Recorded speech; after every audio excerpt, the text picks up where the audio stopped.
Well, hello and welcome everybody to the virtual psychology and sociology conference at West Suffolk College for 2020. It's a shame we can't all see you in person, but given the recent circumstances, I'm sure you can understand why. So what we have available for you today is 4 talks, 4 speakers, all local, and most of whom have an association with West Suffolk College in one way or another and the University of Suffolk.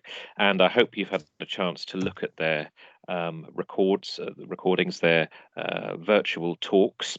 And we've prepared this plenary session in advance of the 23rd of June, just to generate some questions, some pertinent questions that relate to the 4 talks that hopefully you've had a chance to listen to. And of course, they'll be available for a little while, along with this plenary session.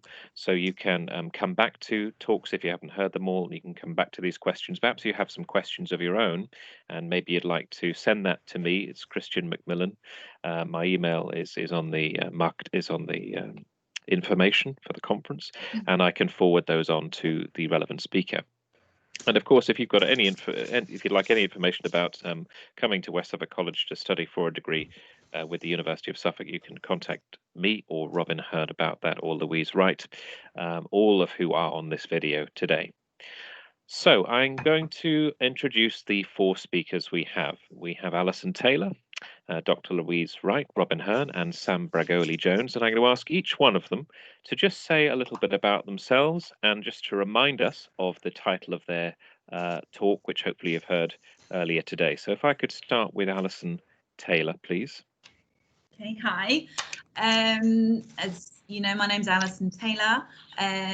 Normally during the day, I am a research supervisor at the University of East London. I teach as part of their master's course in applied positive psychology and coaching psychology. So today I'm going to be talking about self-compassion, which is one of the things that comes under the master's programme. Thank you very much indeed, Alison. If I could just move on to Dr. Louise Wright, please.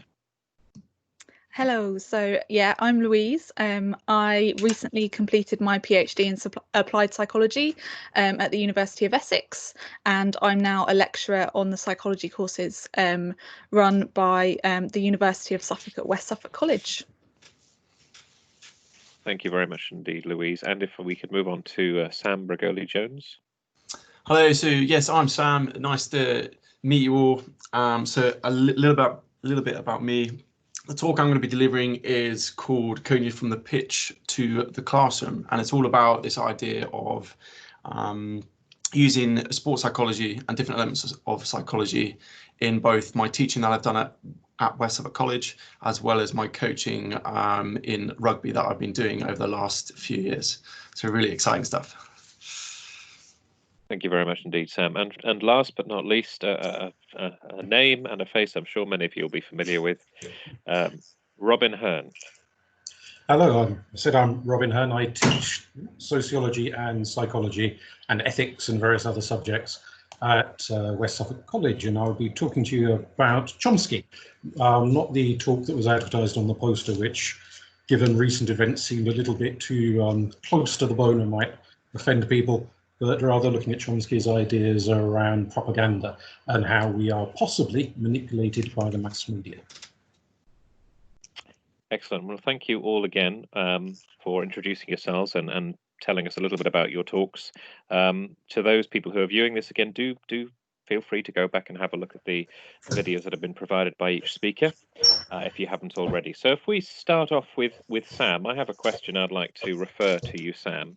And regarding your talk, and it's what psychology have you used whilst teaching and coaching sport to help form your practice?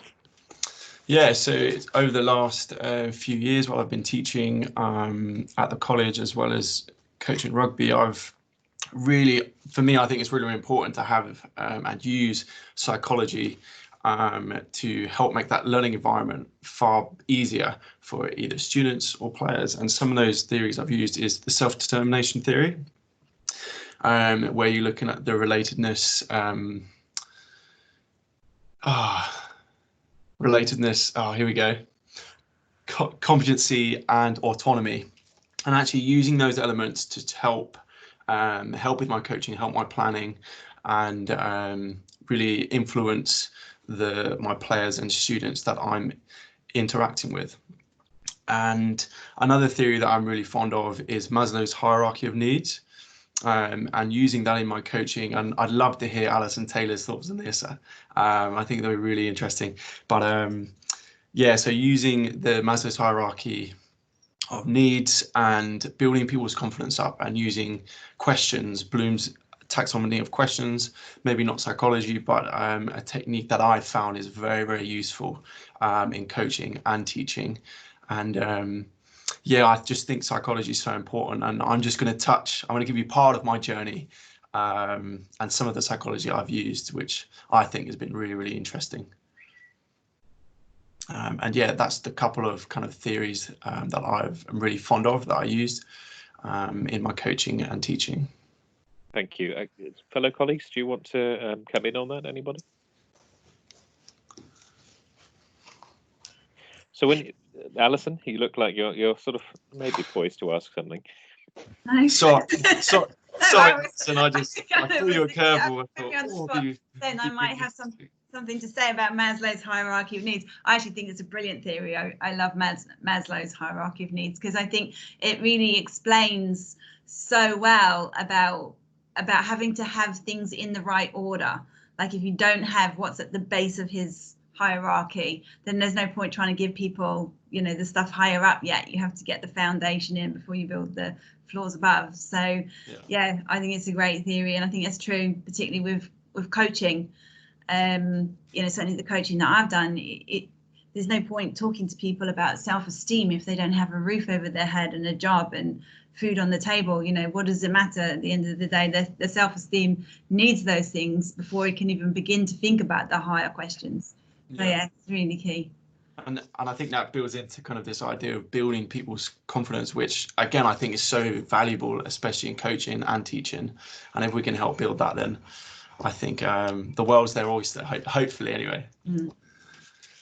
Could Sam, if you wouldn't mind, would you be able to say, if possible, this sounds a bit like an interview question I'm about to ask you, the application of something like Maslow's hierarchy of needs to what sports is it that you teach, and how would you apply something like that if possible? Yeah, so this idea of Maslow's hierarchy of needs, and I'll start with where I apply it. So for example, I apply it within potentially the classroom, and more so with my coaching. So for example, I'm the head coach of the women's rugby team at Bury St Edmunds Rugby Club, and my kind of it kind of builds into my coaching philosophy, in the sense that I want to build up the ladies' confidence, or my players' confidence, or my students, whoever it will be. But before I do that, I've got to understand those players' needs, and build from, very much like Alison said, the bottom up, and try and really get to a point where I can empower those players and students, so that they can then go on and be in what I would like them to be, which is super confident in their sport. And once they're super confident, then I can build in lots of different elements. And the idea of getting them to take over from me as a coach and make me redundant, I think is a valuable thing to give them. So that's kind of how it builds in. It's a bit messy, but that's how it kind of builds into my coaching and teaching. And just to remind everybody, I'll make sure that the email addresses of our speakers are available for you, so you can send them individual questions as well, if you'd like, after this recording. Okay, so let's move on. Thank you very much indeed, Sam, for now. We'll probably come back to you shortly. If I could move on to Louise for a moment. And your talk, Adolescent Risk Behaviour. You said in your session that the concept of adolescent risk taking is contested. Could you just elaborate a little bit on what you meant by contested? Yeah, so most of us, when we think of adolescent risk behaviour, we find it quite easy to think of a lot of examples of things that perhaps we would think as being adolescent risk behaviour, things like binge drinking or smoking, things like that.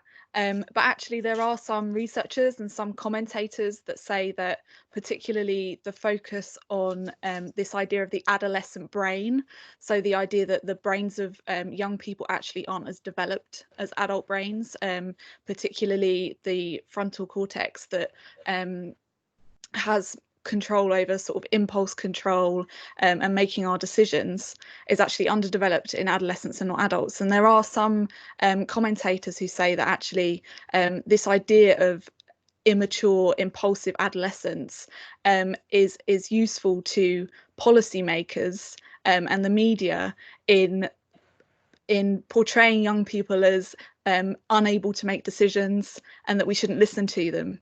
And there's some evidence that perhaps the statistics that people draw on when we're talking about adolescent risk behaviour are framed in such a way as to support the idea of adolescent risk behaviour, because that is what those above perhaps want us to think about young people. So for example, they don't tend to take account very well of things like poverty. So if you do take account of poverty, often actually the rates of adolescent and adult risk behaviour become very similar.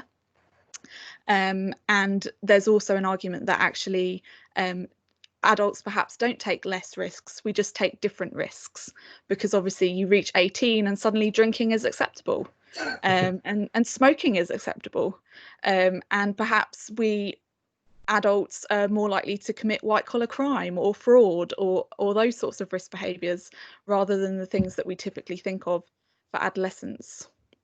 So that's why there are some people that contest the idea. Thank you very much. A comprehensive response. Fellow colleagues, does anyone like to quickly pitch in there, or are we? I think the idea you mentioned there about the media, perhaps having an investment, I think, flashing all the way back to those kind of films of the 60s about dangerous teenage rebellion and the whole kind of drug taking and all the rest of it. It does seem to be a consistent theme in a lot of films and media, which is part of Chomsky's argument that we are being manipulated by the mass media selecting which bits of reality they show us and which bits of reality they don't bother reminding us about. There was a program I saw a year or two ago about teenage scientists who were sort of very, well, I don't know if they were actually full-on geniuses in the IQ sense, but they were certainly very ahead of what you would expect necessarily of the age group, and it invented all sorts of quite incredible things. We very rarely see programs and films about teenagers being extremely responsible and contributing massively to society. We see a lot of them about teenagers bricking windows and peeing in alleyways on drunken binge sessions and things like that. So it's, again, it's that kind of selectivity of the media, which I think is quite an interesting point to raise. Thank you, Robin. And everyone okay? Shall I move on? I think on that note, Robin, I'll move to you if you don't mind, and return to your talk on the topic of Chomsky's theory of media propaganda. And I wanted to ask, how do you think Chomsky's fear filters play out in social media? Well, at the moment, a hell of a lot. we seem to, the last few weeks, be living through a period of all sorts of fears from people on the right of politics and people on the left of politics, filled with anxiety about what's going on in the world, in this country, in America, and I'm sure in many other countries as well. Chomsky's ideas were developed back in the 80s, where he was arguing in terms of newspapers, TV programs, mainstream traditional media, before social media really kicked off. So there is this big challenge to his theory that now we've moved from newspaper editors and TV producers, in theory at least, telling us what to think, to social media where we are telling each other what to think. Are we more liberated now?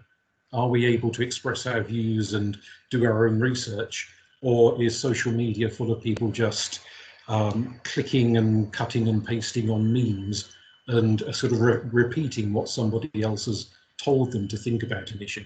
We think we're being all free and independent because It's just me sitting here in front of a keyboard tapping away. There's no newspaper editors or anything like that.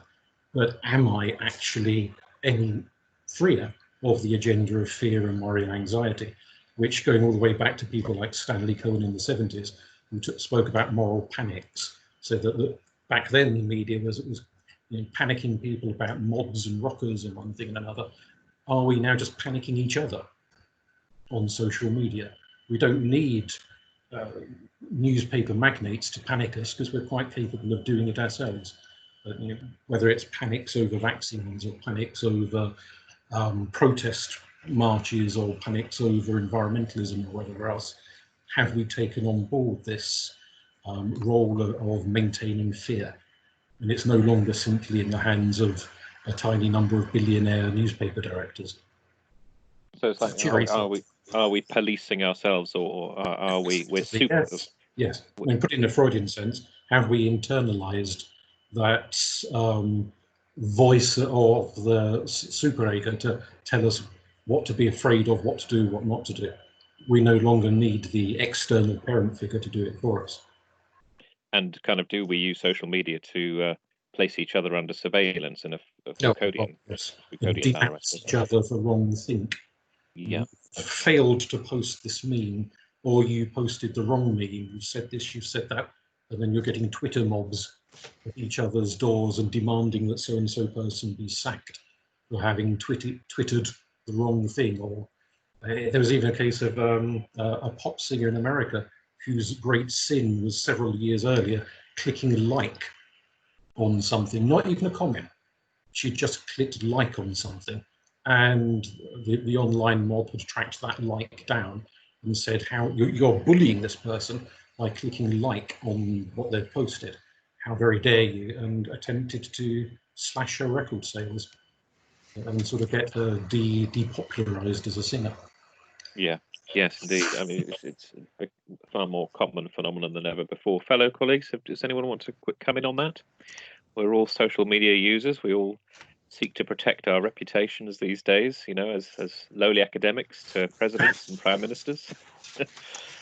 I think it's a really powerful tool when used in the right way. And me saying the right way is, I don't know what the right way is, and I think that's really interesting. And I think what's important is who you surround yourself with in that social bubble, as such, especially now where we are very much in our bubbles and we don't actually come out of it very often. I think that's really interesting, to this idea of actually you're right, self-governing, and is that healthy? That is a really interesting thing to think about.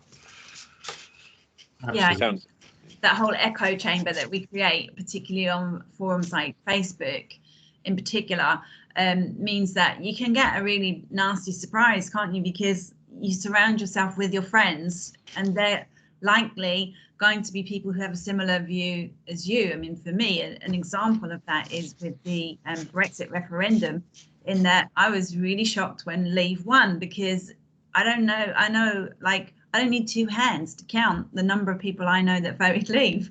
So, and it's clearly I surround myself with people who voted Remain. And so therefore, thought that was the view of the world rather than a view of the world. And I think that's the piece that's really important to remember when we're using social media, that there isn't a kind of definitive world out there. It's all different versions of it that we're looking at. There's a chap in America, a political commentator called Coleman Hughes, who's arguing that we're probably all going to be in for a very big shock, or I say the Americans will be in for a very big shock in the not too distant future, because his argument is that a lot of people are nervous of saying things on social media, but will, in the supposed privacy of the voting booth, express their views there. Views that they might not dare to admit to on social media. So, as you say, it creates the sense, well, no one can think this because I've not seen anyone typing it or sharing those memes.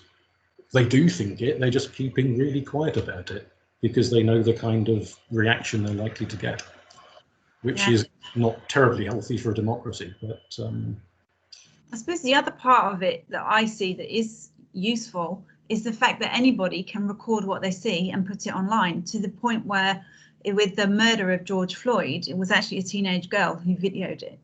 and she placed that online. So if it wasn't for her, that may not have had the reaction that it's had, and now be causing the changes, which, I can only see a positive changes at the minute, but it was all down to that teenage girl who filmed it and uploaded it. So, there is a power that takes away from the press in that now anyone can publish themselves. Citizen journalism, absolutely. So it's an interesting, I suppose we could make the argument there, even with the teenager, which is going more the adolescent theme as well, bit of an overlap. Yeah. That had she posted it on her Twitter or Facebook or whatever it was that she put it on first off, and the mass media not been remotely interested, would it have achieved the level of global attention it has? So that even within social media, does it still rely on traditional media to go, oh, we'll use that video, whereas there could be 300 other videos that they just go, well, I'm not remotely interested in them, and so those 300 never come to light, except maybe through half a dozen people who've seen them, but beyond that, the rest of the world knows nothing about it.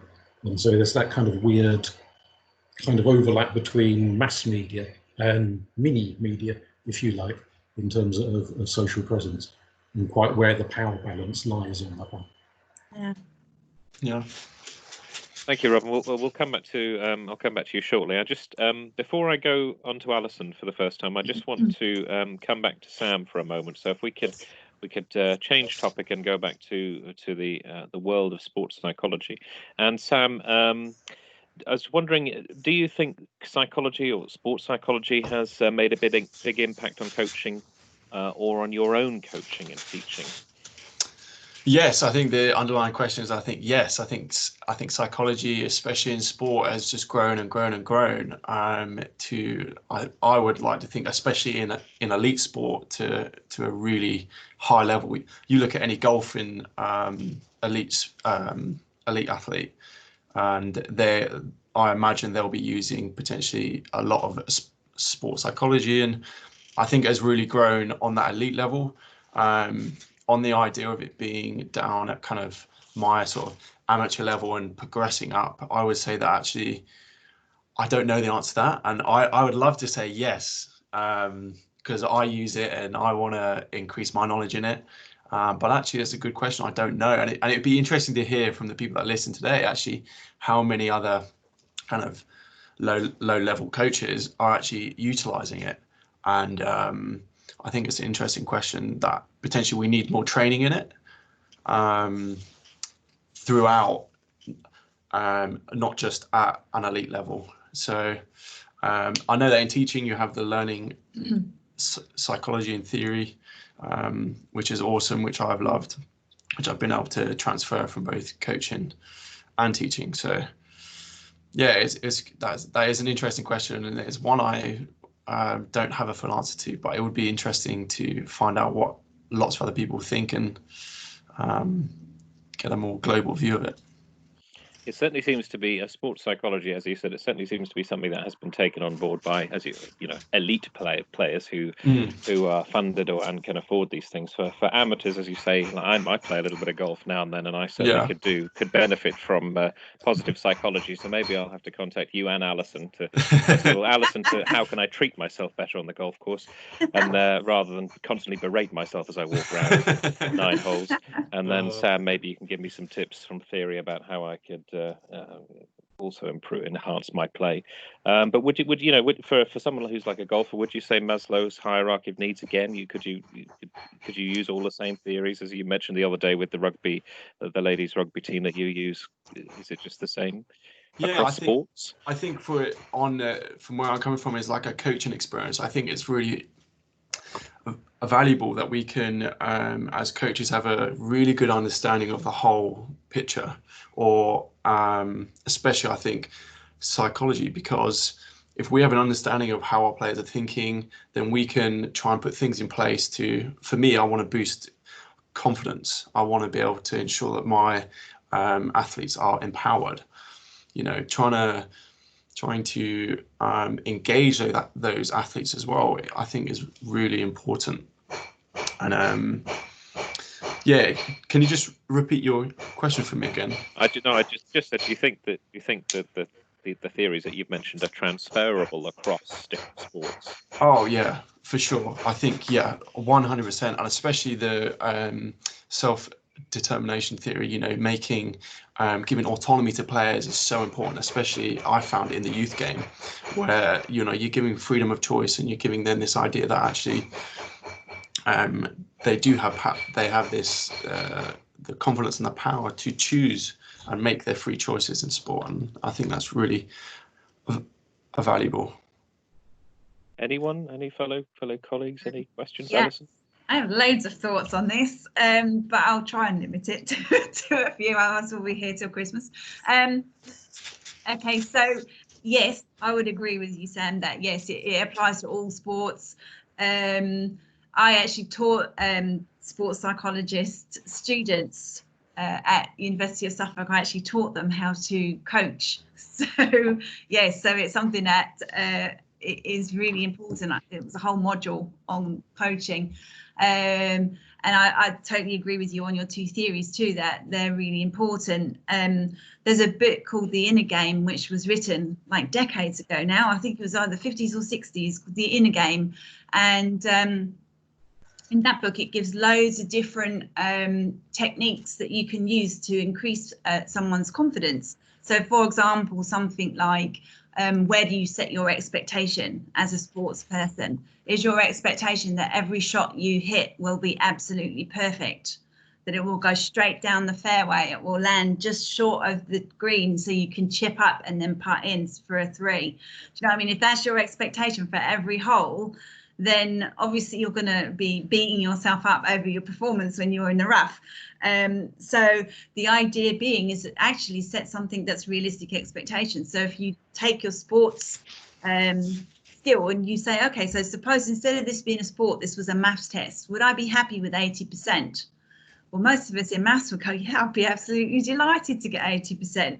So that means that, okay, so 20% of the time you can actually miss your shot and that's going to be okay. So it's helping people to get out of their heads for needing to be perfect all the time as a sports person, and accept that actually 8 out of 10 is a really good score. So if I could be, my performance could be 8 out of 10 on the golf course, that means I've got a couple of opportunities to, you know, deviate a little bit from the straight course to the hole, and that's still going to be okay. So that's just one little thing that you can offer people as sports people and doing whatever sport, because it started out with the inner game and it was all about tennis, but it's now been in a game of music, in a game of golf, in a game of running, you know, that all of them, they're all about winning the more important game, which is the one in your head. Do you recall the author of that original Inner Game? Galway, I think his name was. Galway. I get him I think his name is James Galway, but I get him muddled up with the flute player. Well, yes. It also sounds like his name is Galway. So maybe he's Thomas. But anyway, Galway is definitely right. The Christian... I've been doing 2 out of 10, and I still berate myself on the golf course. I don't know if the theory's right. Maybe you should anyway, I'm a unique. At 1. That's a very good idea. Thank you to you both. Sam, we're aware you may have to suddenly depart, so people who are watching this, you might notice that Sam has to will exit the room at some point, just to make you aware. There's nothing odd going on there. But thank you very much, Sam, for coming in and speaking to us. Hopefully you can stay around for a little bit longer, but we understand if you have to go. So I'm going to thank you very much for participating. I'm going to move on now to Alison, who you've all just heard a little bit from there. And Alison, thanks again for your talk. Self-compassion, why is it so hard to be kind to ourselves? And we were just talking about why do I find it so hard to be kind to myself on the golf course? Well, if you watch me play, you'd understand. And I'll just, if you wouldn't mind, what would you say to someone who uses criticism as a way to motivate themselves? Now, I can definitely sympathize with this, but perhaps you can unpack it a little bit for me. What would you just say to someone who uses criticism as a way to motivate themselves?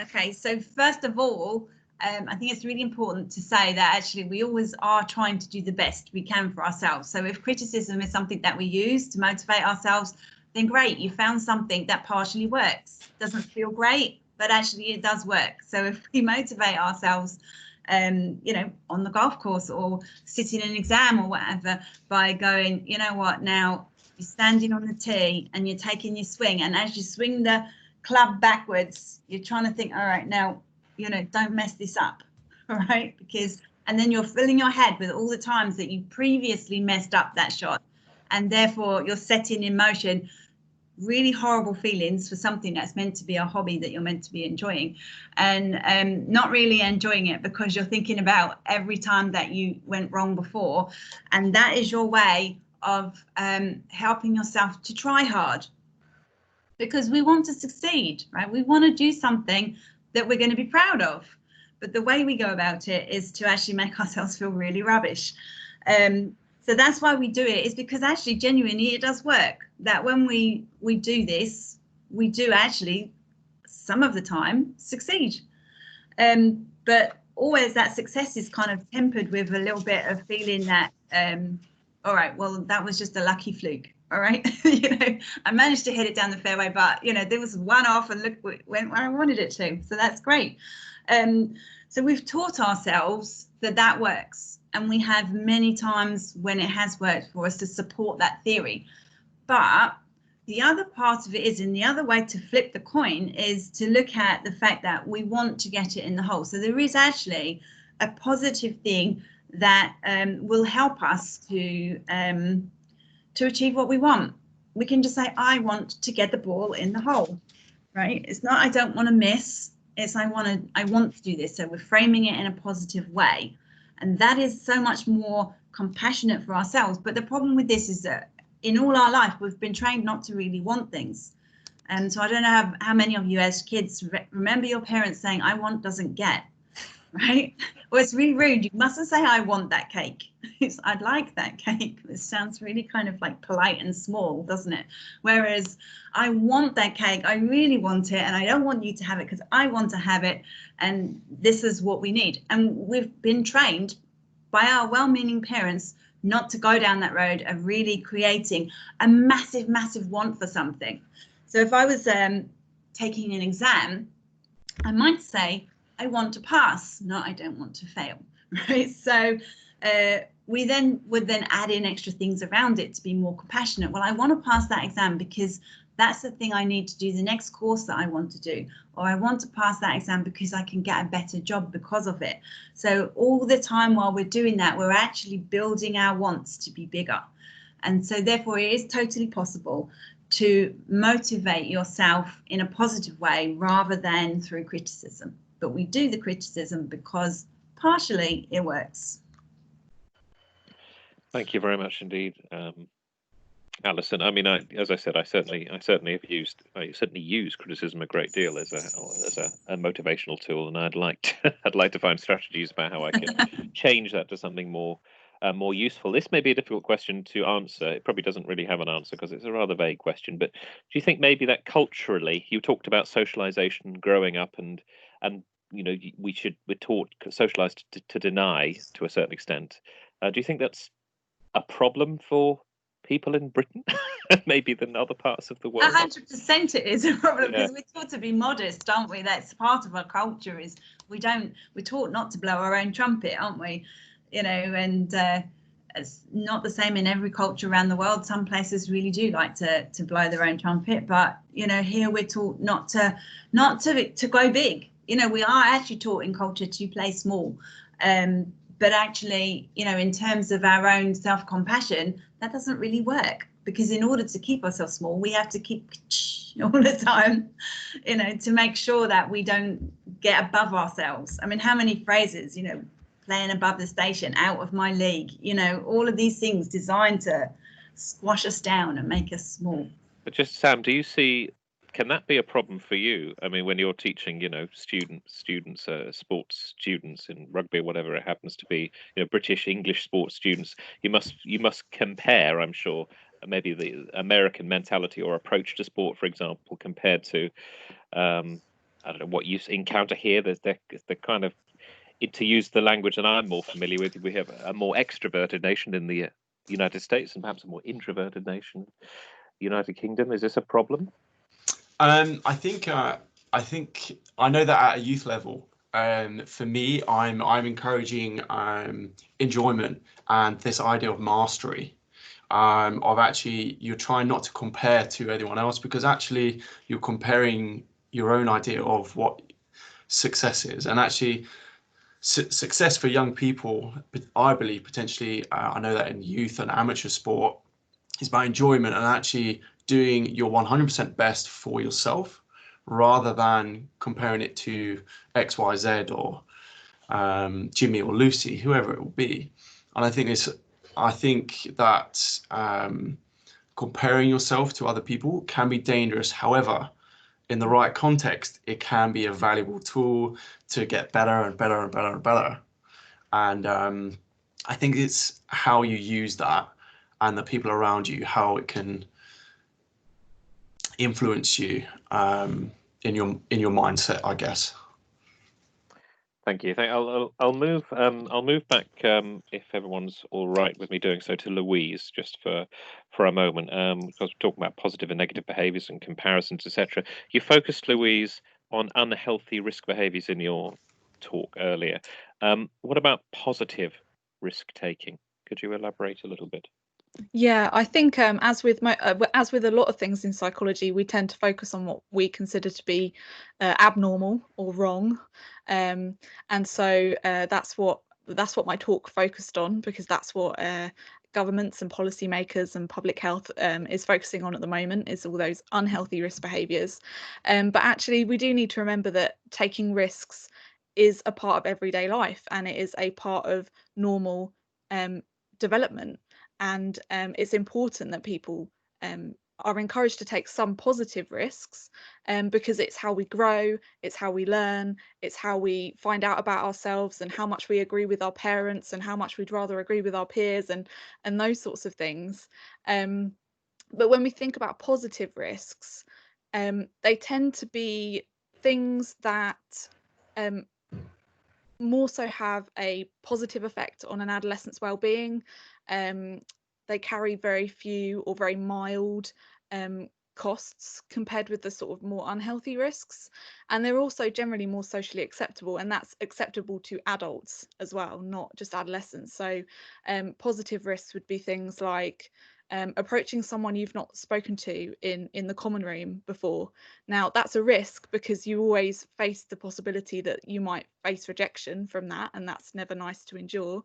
But obviously, hopefully, you'll get the positive side of it, which will be that perhaps you'll make a new friend, you'll learn something different about someone that you've not spoken to before.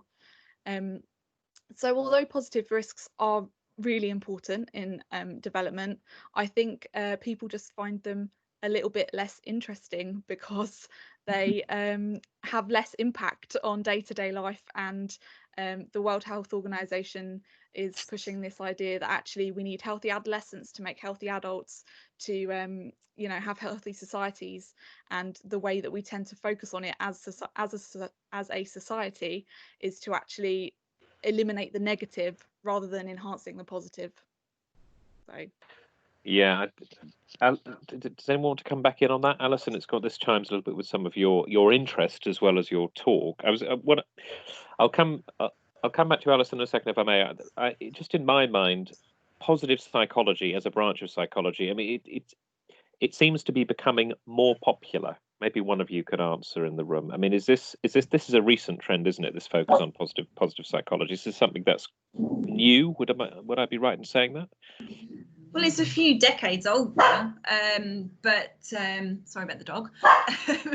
It's a few decades old now. It was launched by Martin Seligman back in the day, to say that actually psychology is concerned with the full width of human experience, not just mental illness, whereas psychology in the past has dealt with kind of like ameliorating distress, whereas actually there are varying degrees of feeling well.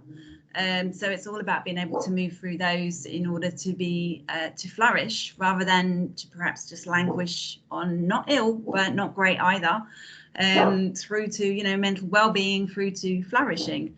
So yeah, I'm just thinking about how that's relating to what you were saying, Louise, on risk taking. But yeah, it's like creating a culture, isn't it? Creating a culture of there is a branch of positive psychology called adventure psychology, which was started by a lady called Paula Reed, who I think it was the South Pole she skied to. But yeah, that was a pretty impressive adventure, and she researched it like an autoethnography, and just herself studied her own experience of this, her own mental well-being, and created models for well-being based on her experience of skiing to the South Pole. So yeah, I mean, that's certainly a highly dangerous thing to do. But, you know, like you say, you can't eliminate risk, but you can manage it. And that was certainly a managed risk. There was a lot of preparation that went into it, and a lot of support for, she didn't go on her own, by the way, she did go in a team. So yeah, it was managed.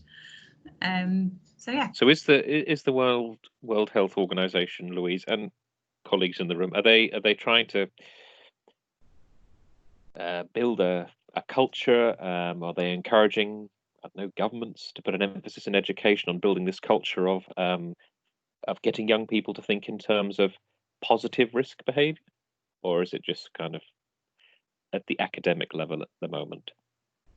I think actually it depends. So the intervention that I did my PhD research on was focused on positive risk behaviour, and letting young people know that actually it's not, they're not trying to say don't ever take a risk in your life, because that would be impossible.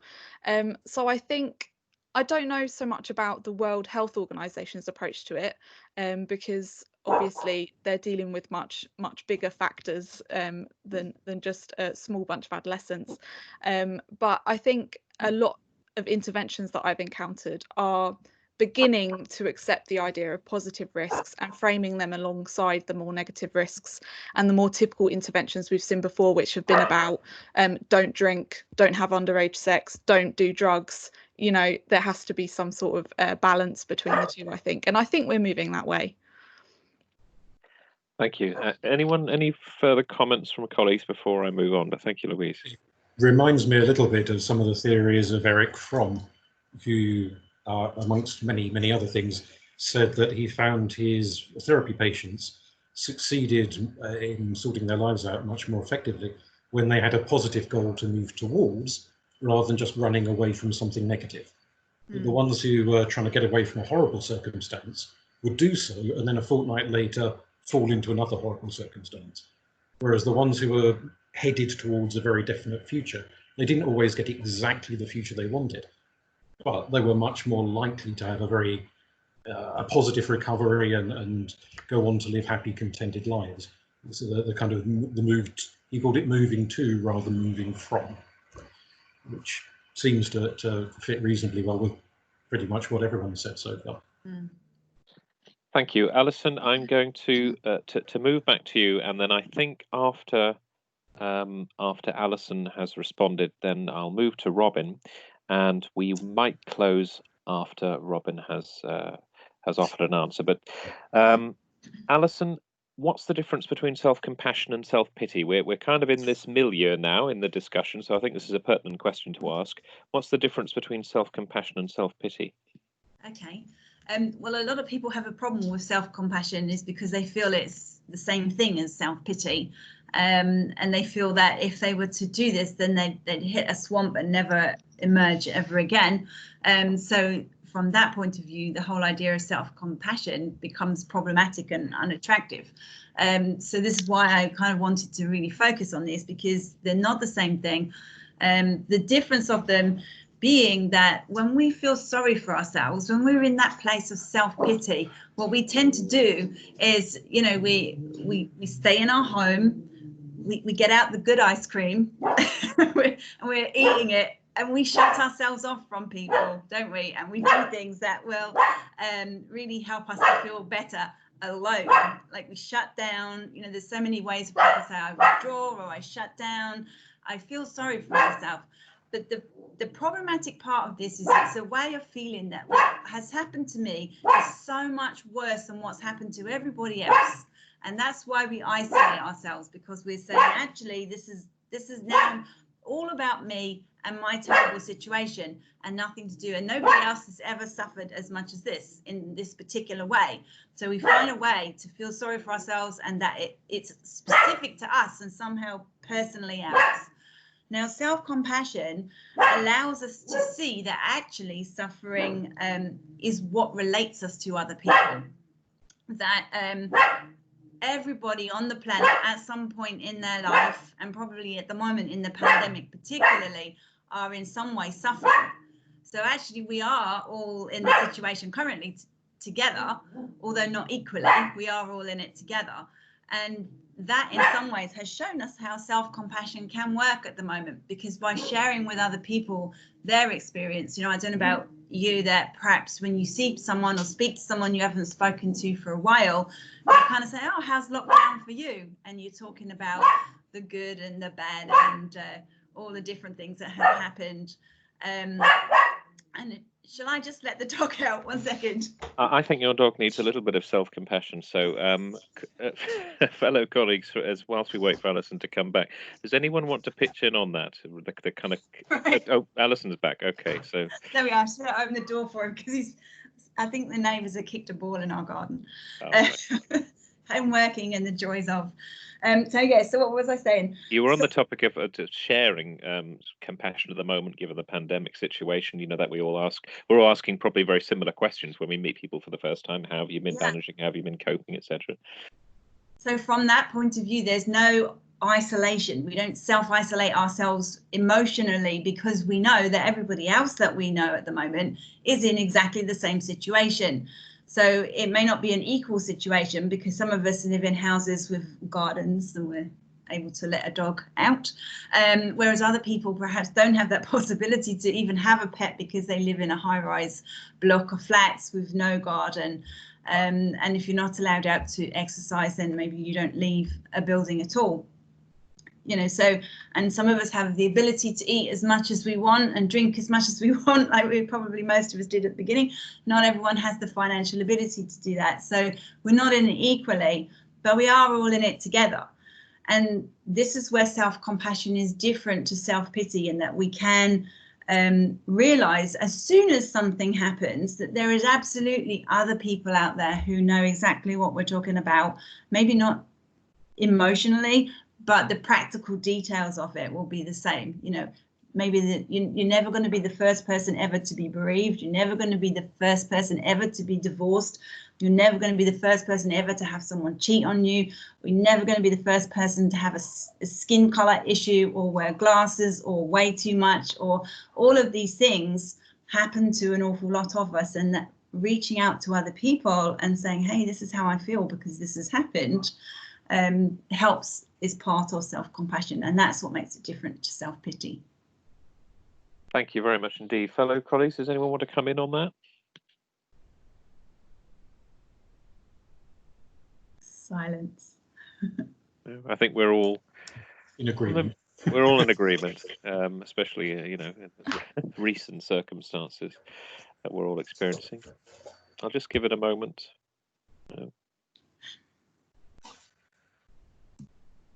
I think that links in really well with Robin's, this idea of it's depending on who you surround yourself with, I think can be really, really important. And if you're surrounding yourself with people that you can go and have that compassion, that self-compassion with, and you can share, then that's great. And I think potentially the issue is when you don't have that, or you have that social media that can negatively impact you, then potentially, I don't know, Robin will tell me more in a sec, hopefully, but potentially I imagine that can be quite dangerous. But yeah, absolutely, the tendency of misery to love company. I think that's pretty much what social media was invented for. It does seem to bring out the worst in, well, maybe not everyone, I'm sure, but brings out the worst in an awful lot of people, and the constant echo chambering of misery as well as of opinion.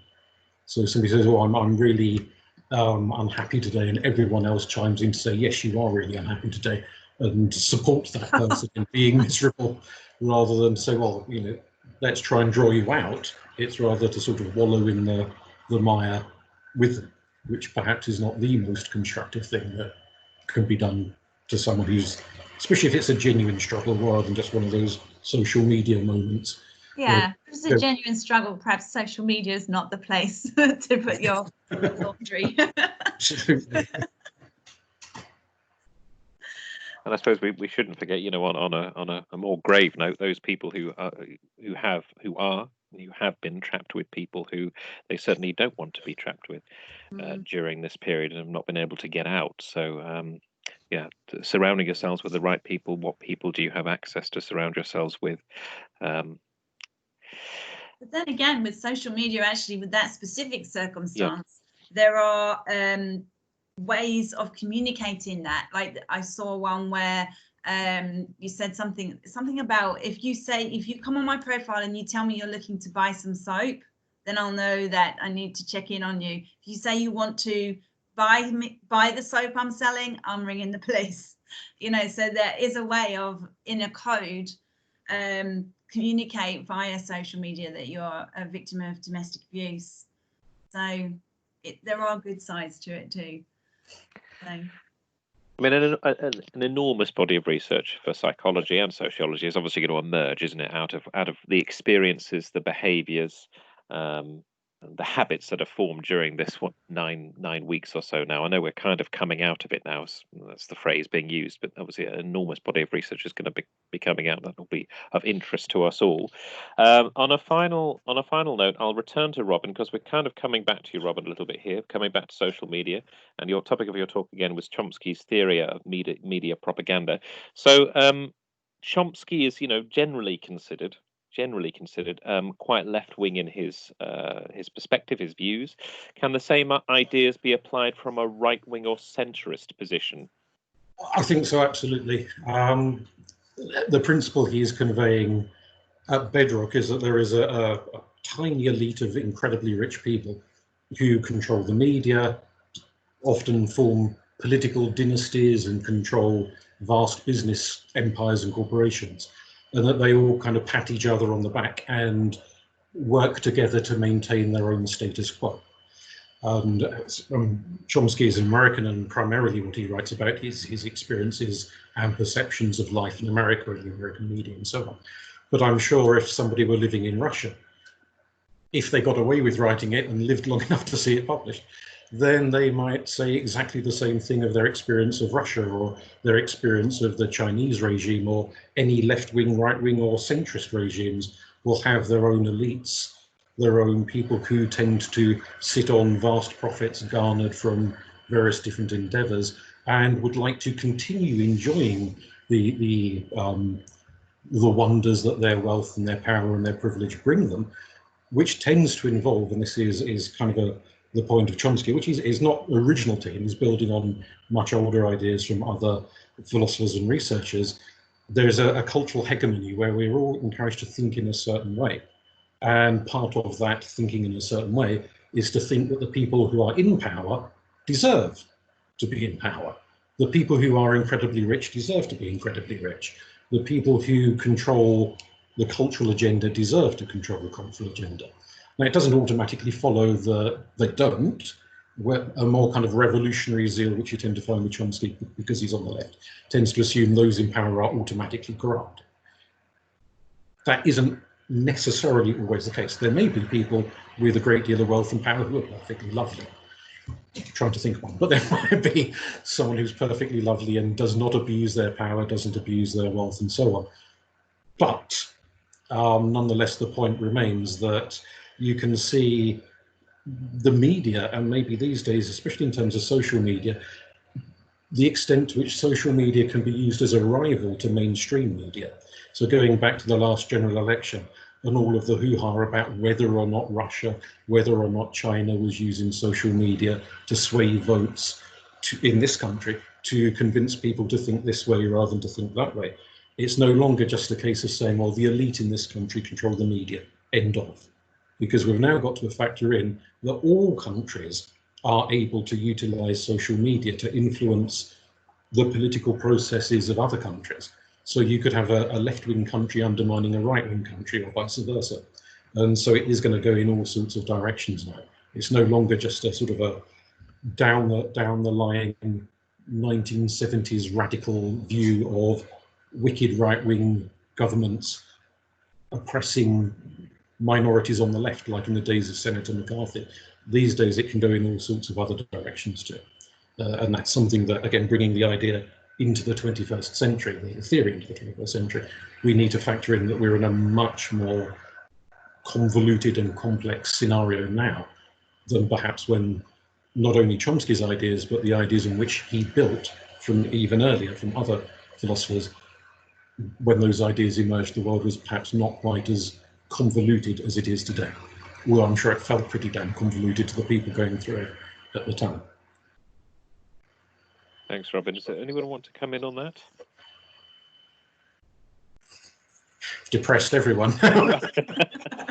Maybe a little bit. You use the word convoluted. I mean, it's the democratization of the accessibility of the access to information, isn't it? On the one hand, versus those who continue to control the media, and as has been coming out in this discussion across all the different themes. What am I trying to say? There is a positive and there is a negative. Absolutely. So there's a positive convoluted and there's a negative convoluted, and I suppose the problem is we don't know where we're going, which is why regulation is always being discussed around social media and new media, because it's a kind of work. It's a work in progress because we just don't know where we're going, to put it mildly. There's an interesting quote from a chap called Spector in America, who was talking about medical ethics and the paranoia a lot of people have around vast pharmaceutical corporations being corrupt and using their knowledge in a rather dubious way, particularly concerns over the tendency to give people, not to give people cures, but to give people ongoing treatment, because more money can be made from ongoing treatment than a straight-off cure. What he says in his quote is that a lot of people who get very paranoid about big pharma then run straight into the hands of big placebo. They assume that the alternative therapies and the complementary therapies are default better than the mainstream ones, and his suggestion is that actually they're both probably much of a muchness in terms of the plausibility of evidence used and the motivations behind the retail of supposed cures. And just because you identify one source of what Foucault would have called a regime of power as being corrupted, that doesn't mean the alternative is better. And so the assumption that maybe mainstream media has a rather dodgy track record, therefore de facto social media must be better, don't bank on that. Would be the upshot of applying Spector's argument across the board, that the one isn't automatically morally better than the other. It might be corrupt, but corrupt in different ways, different directions. Thank you very much, Robin. I think we'll leave it there. Those of you who had the opportunity to listen to this, we hope you've enjoyed listening to the individual talks of our speakers, and also some of the points that have been raised through the questions today. Of course, unlike an ordinary session where you'd be able to ask questions live, I understand this is a little bit more muted. But if you do have questions, you can email them to Robin Herne and I, and specific questions to the individual participants. Is that all right with everybody, that the people can email you? Yep. So I'll make the email addresses of all of the speakers today available to you. I'd just like to thank you again, Alison and Louise and Robin and Sam, for giving up your time, answering these questions and making yourselves available. Those of you who might be listening and are interested in doing a degree, University of Suffolk or with West Suffolk College, these are some of the characters that you will encounter, some of the ideas that you will encounter. So do get in touch with Robin, Louise or I if you are interested in pursuing that a little bit further. Okay, folks, thank you very much again. Thank you. If you could all just stay on the line, I'll bid our audience goodbye. Goodbye, audience. Thank you.